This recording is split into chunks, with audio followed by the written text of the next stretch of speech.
Why do you procrastinate? You probably already know the answer feels obvious. We're lazy, you lack discipline, or you just need to try harder. But the truth is far more interesting and far more biological. Your brain isn't broken, it's just being human. And once you understand the actual science behind procrastination, you'll finally have a real system to beat it. Then, your solution can't just be a better calendar. You need to change the emotional valence of the task itself. And here's the beautiful part. You can do that through deliberate structure. The first part of the anti-procrastination system is called implementation intentions. This is a fancy term for ridiculously simple behavior. You decide in advance exactly when and where you'll do the work. Not tomorrow, not eventually, specifically. Instead of saying, I'll work on the project this week, you say, I will open the project file at 9 a.m. on Tuesday morning in my home office. You make the decision before you need willpower. Your brain doesn't have to argue about whether now is the right time. It's already decided. Research shows that implementation intentions reduce procrastination by up to 50% because they remove decision-making friction. You're not negotiating with yourself. You're just following a script you already wrote when you were calm and rational. The second part is called temptation bundling. Your brain isn't wired to enjoy abstract future rewards, it's wired to enjoy immediate sensory experiences. So you pair your difficult task with something your brain genuinely likes right now. You might work on the challenging project in a coffee shop where you like the environment. You might play a specific playlist that makes you feel energized. You might sit near a window with natural light. You're not fighting your brain's preference for immediate rewards, you're redirecting it. The key is that the reward has to be present moment and genuine. Your brain can tell the difference between real enjoyment and forced motivation. If you hate the coffee shop, forcing yourself there won't work. But if you genuinely enjoy that environment, you're leveraging your own neurobiology instead of fighting it.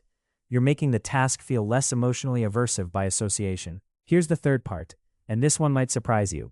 Start absurdly small. Your limbic system's resistance gets exponentially stronger as the task grows larger in your mind. A 2-hour project feels unbearable. A 5-minute starting point feels manageable. Once you've started, once you've broken the emotional barrier of beginning, the task usually feels easier. You're not committing to finishing, you're just committing to starting. You're going to spend 5 minutes organizing the research. 5 minutes, that's it. Neuroscience research on the Zeigarnik effect shows that your brain actually wants to finish things once you've started them. Your mind doesn't like unresolved tension. So by starting small, you're not tricking yourself into laziness, you're triggering your brain's natural drive to complete what you've begun. You start with 5 minutes, and often you keep going because stopping becomes harder than continuing. The emotional resistance exists at the beginning, not in the middle. The fourth part is what I call friction engineering. You reduce friction for the desired behavior and increase friction for the undesired one. If you want to work on a project, you could leave your laptop open on the project the night before, so you literally just have to sit down and resume. You could put your phone in another room. You could delete the games and apps you use to procrastinate. You're not relying on willpower in the moment. You're making the procrastination behavior harder and the focused work behavior easier. You're increasing friction for your escape routes. If scrolling social media is your procrastination poison, you could use an app blocker during your work windows. You could switch to an old smartphone without apps. You're not forbidding yourself. You're making the friction high enough that your impulsive limbic system will choose the path of least resistance, which is now the work itself. This is the fundamental insight. The environment controls behavior more powerfully than motivation does. So you engineer the environment. The fifth part is tracking. This works because of something called the progress principle. Humans are motivated by progress, even small progress. When you track that you completed 3 work sessions this week, your brain gets a real dopamine hit. You see the streak building, it becomes its own reward. This is why you like this video, and this is why sharing it with friends who struggle with procrastination actually matters, because they need this framework too. Tracking also creates what's called a commitment device. Once you've written down that you worked Monday and Tuesday, skipping Wednesday feels harder. You don't want to break the chain. You're no longer fighting against your future self. You're competing with your past self, the version who succeeded before. Your brain prefers consistency. So you use that preference. You make the track record visible and valuable. The sixth and final part is what researchers call temper regulation. On the days when you're tired or stressed, your limbic system's power increases, your prefrontal cortex's strength decreases. This is a neurochemical fact, not a character issue. So on those days, you don't just apply willpower, you regulate your emotional temperature. You sleep more, you exercise, you eat better, you reduce other sources of stress. You're not trying to work harder when your brain is depleted. You're trying to recover your neurochemical baseline.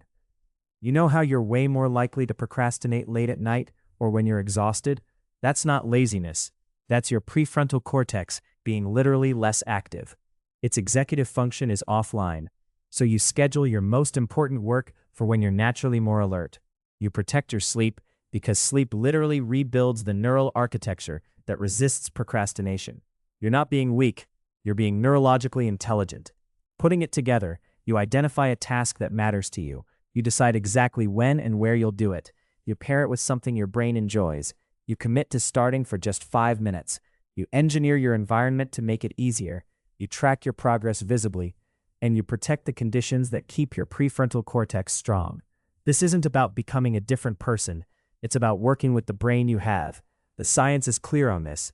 Willpower is a limited resource. Discipline is a limited resource. But structure is unlimited. You can always build better systems.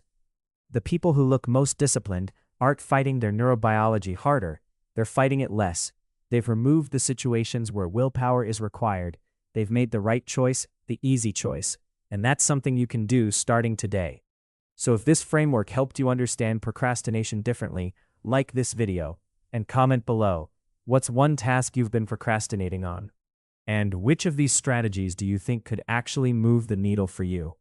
Subscribe to the channel because we're breaking down more neuroscience and behavior change systems that work with your brain, not against it. Thank you for watching.